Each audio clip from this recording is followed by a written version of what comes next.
Hello, good evening. Welcome to the East Hampton Library. Today we have with us, George Theotocatos. He has a new book out, The Art of Stamps, which he'll be discussing today. Uh, we'd just like to let you know that all of our talks are listed on our website, www.easthamptonlibrary.org. All of our lectures that are recorded will be on East Hampton Library YouTube, which is www.youtube.com under East Hampton Library. And you can also check out our Facebook, East Hampton Library, and give a like there. And this is Steve Spatero, head of adult reference at the East Hampton Library. And without further ado, we'll turn it over to George. Thank you.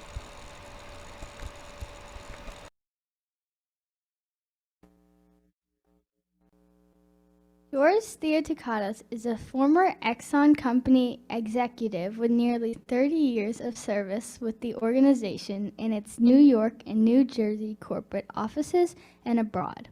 Almost half of his career with Exxon was spent in the Middle East holding executive positions with Exxon affiliates in Libya, Saudi Arabia, and Abu Dhabi. He also traveled extensively in the Middle East, Asia, Europe, and South America. After retirement from Exxon, he was invited by the East-West Center at the University of Hawaii in Honolulu as a visiting scholar in a leadership program coaching future leaders to create a better world. In his recent historical autobiography, Finding Ithaca, has received an excellent reviews on Amazon.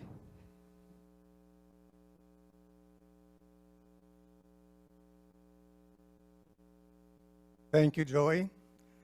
Tell me, guys, does it get any better than this? No.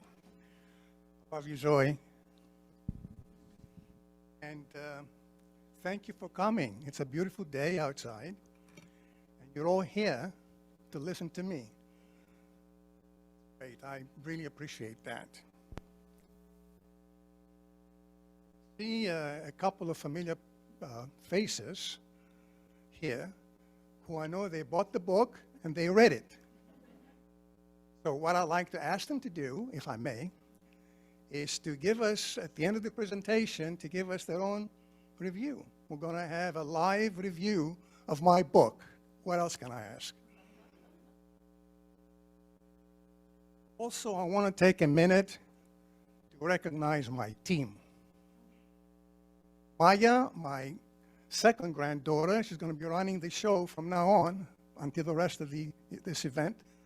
She's going to do the slideshow with the help of her mother, Daphne, and her grandmother, Dimitra. So let's give Maya a big, big hand.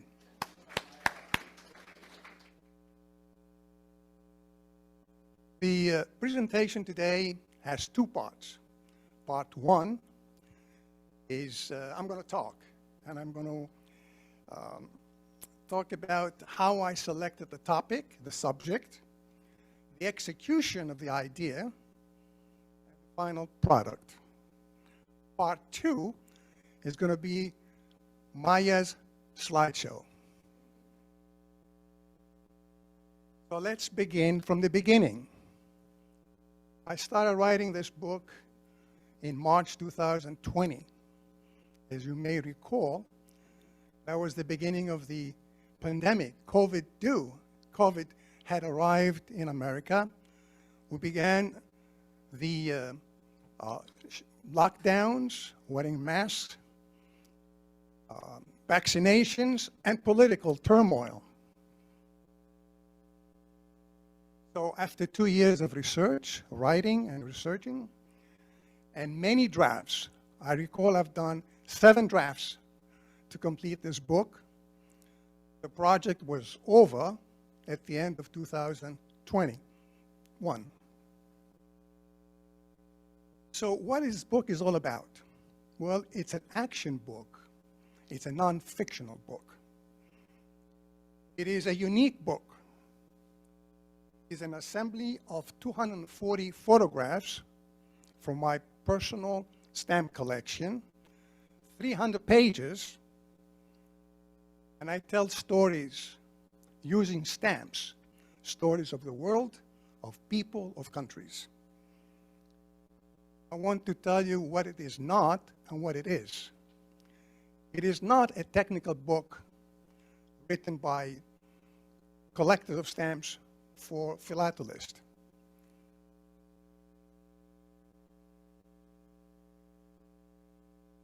So what it is? Well, the book is different. It is written with a wide audience in mind. It targets non-stamp collectors and stamp collectors alike. It is written for people of all ages and gender. People have told me that the book is a great platform for young adults. It gives them another option away from their iPhones and their iPads. I'm currently seeking educators and people like you to put together a program to encourage young people to read. So I'm going to donate the book free to a group of young people, if I can put a group together and have someone sponsor a program like this. If you have any ideas, I'd like to hear about them at the end of the session. So how did I go about writing the book? I had two guiding principles in assembling material for the book. One, I used the artistic design of stamps to describe the world as it once was and is now. Two, I wanted to provide the reader with a panoramic view of stamp collecting as an art form, a hobby, and an investment opportunity.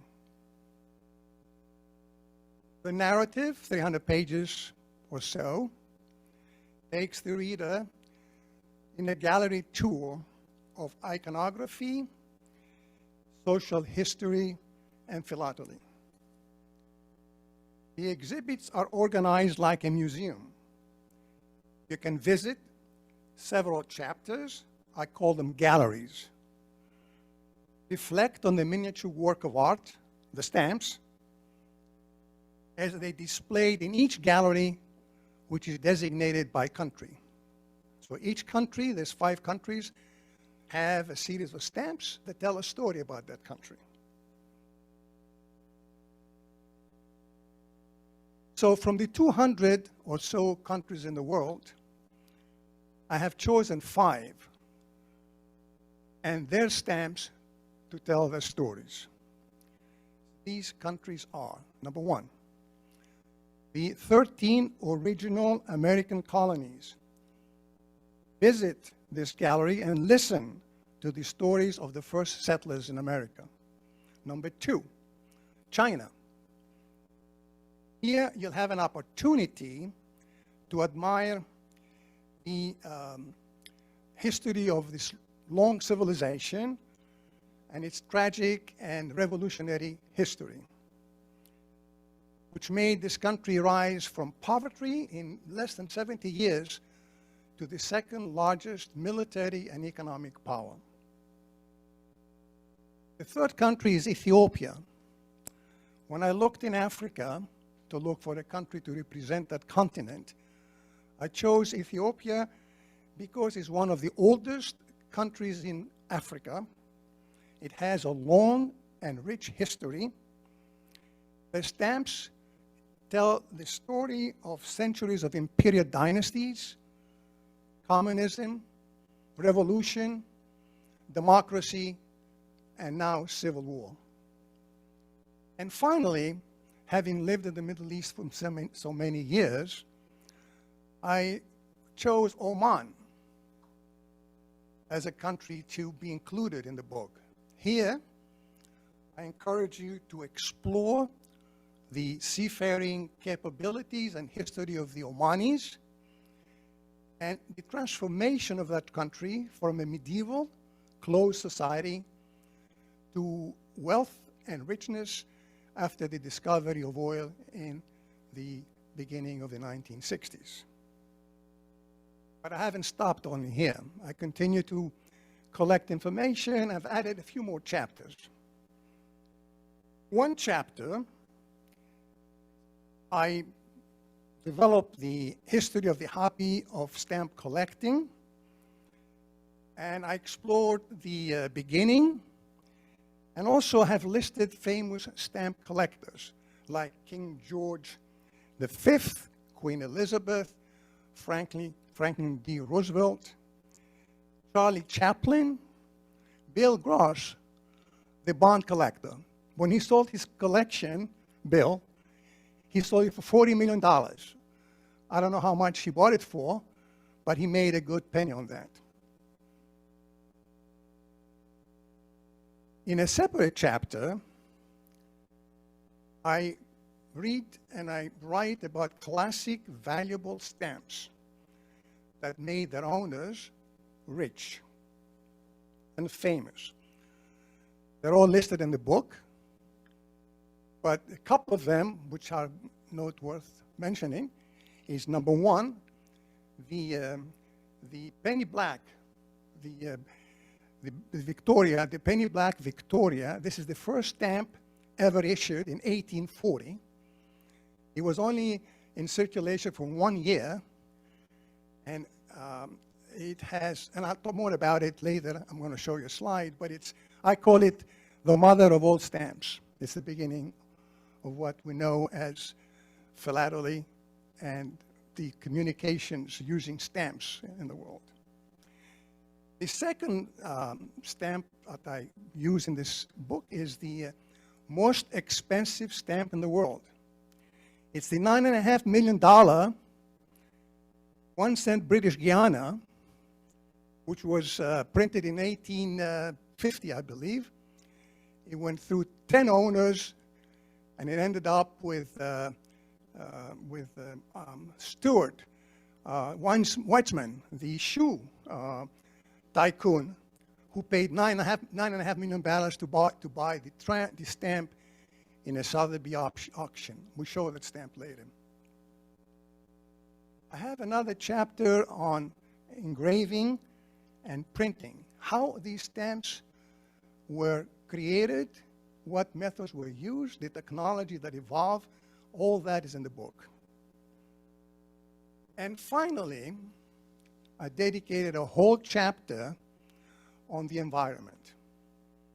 I used stamps with animals on them to share a universal message: save the planet. Summarize. The visual effects of stamps is stunning.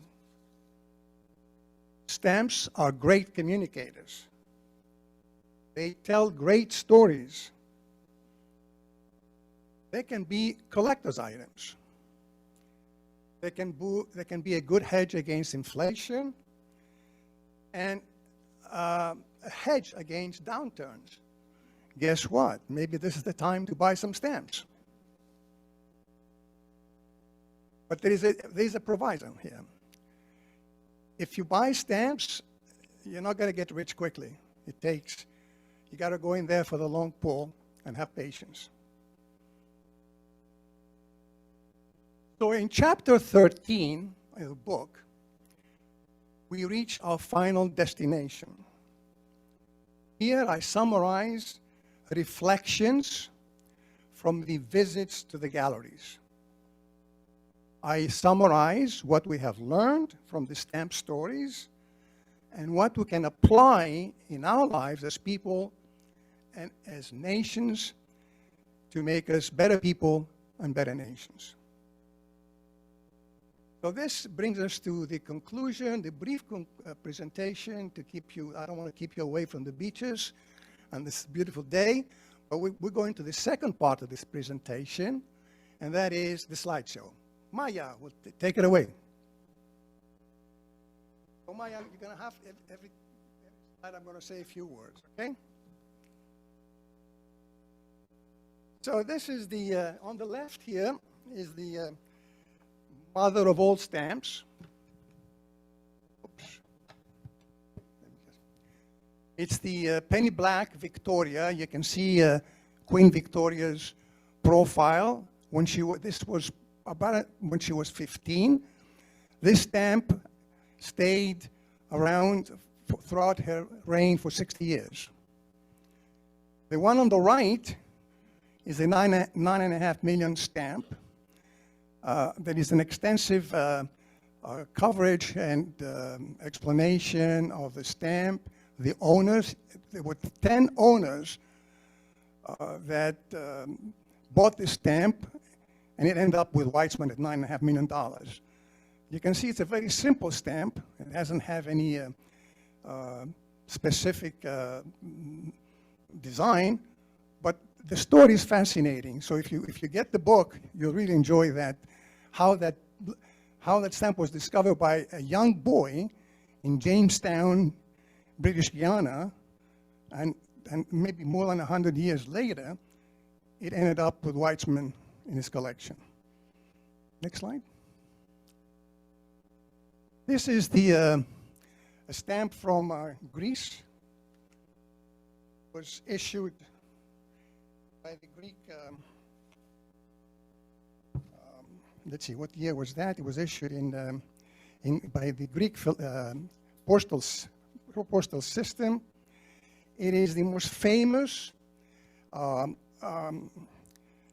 statue in Greece. It shows the Hermes and the infant Dionysus. It was probably done around the 4th century AD by the famous sculptor Praxiteles, and was discovered in the 1980s by a German archaeological group in Athens. Next one. Now this is close to your hearts, and it is to mine. It's the Mayflower in Plymouth. I'm going to read to you a little description about the stamp that was published in the November 2020 American Philatelist magazine. And I quote, "The Dutch cargo ship floats quietly in the calm coastal harbor, its sails furled tight as the British flag flutters atop. The sun begins to east a hopeful orange, to cast a hopeful orange-red dawn glow. The light reveals gentle slopes of low trees, shrubs, and grasses, partially covered by snow. Nearly 3 dozen wary but excited passengers cram into a 21-foot open boat on this autumn morning and begin moving to shore to explore the new world for the first time." Next.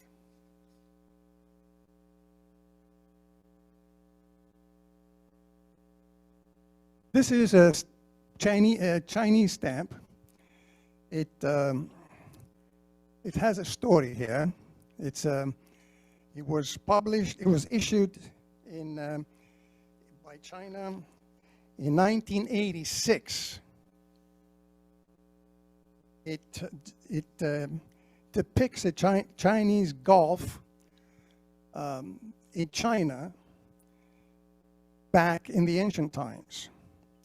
From drawings dating back to the Ming Dynasty, 1369-1644, it shows Emperor Huanzhong enjoying golf. There were 10 holes in the field with small flags inserted inside or beside the hole. It's a little artistic design, but I think it's a beautiful stamp. And one could ask the question, Did the Scots discover golf or the Chinese? Chris, what do you think? The Chinese, I think so too. What's that? The Greeks did, eh? Yeah, we keep it secret. We have too many good things to share, right? All right, the next one. Now, this is a stamp issued by Oman in 1984 on National Day. It depicts the map of Oman and King and Sultan Qaboos. You can see that the long shoreline, this is the orange color, that's Oman. On the left is the border of Saudi Arabia and the United Arab Emirates. On the right, the coastline is along the Indian Ocean. But you see a small slip of land at the top, separated by the Emirates. That's part of Oman also. And that's the entrance to the Gulf of Hormuz. And one of the things that is amazing about that part of the country, it has the most magnificent fjords, more majestic than what you see in Norway. So the Omanis control the entrance to the Gulf. They have a very diverse history. They were seafaring people. And the country is so diverse, and I've been there many times, that it's worthwhile visiting someday. Next slide. Oh, we got it here. Thank you. And finally, this is a stamp issued by Ethiopia in 1979. It outlines a revolutionary campaign. In 1979, Ethiopia was taken over by communists. And it's what you see there is stained glass.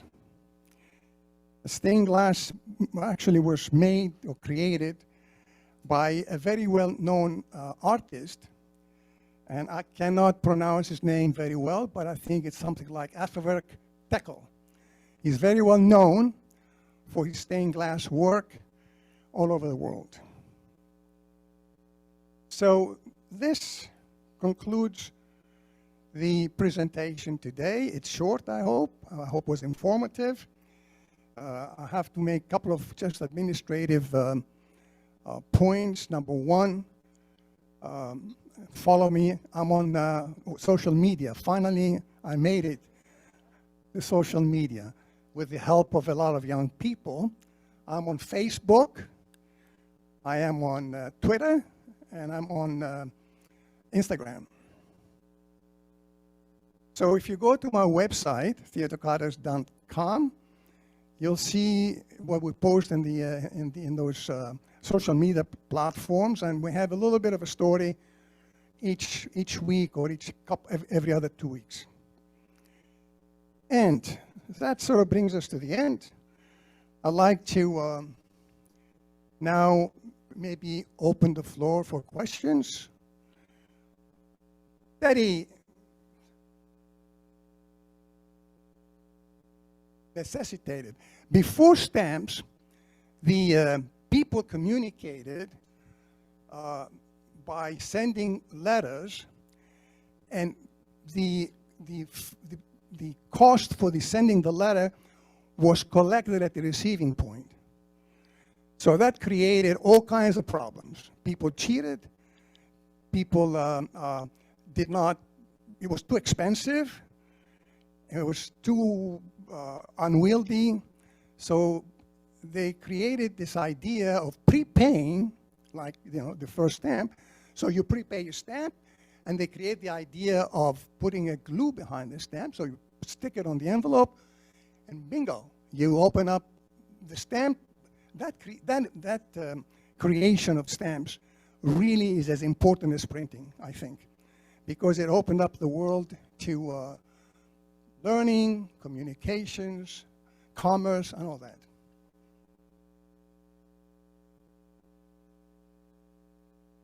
Yeah, let me talk about the coverage. I mean, we missed that. I'm going to read from the book because it's so to me, is so important.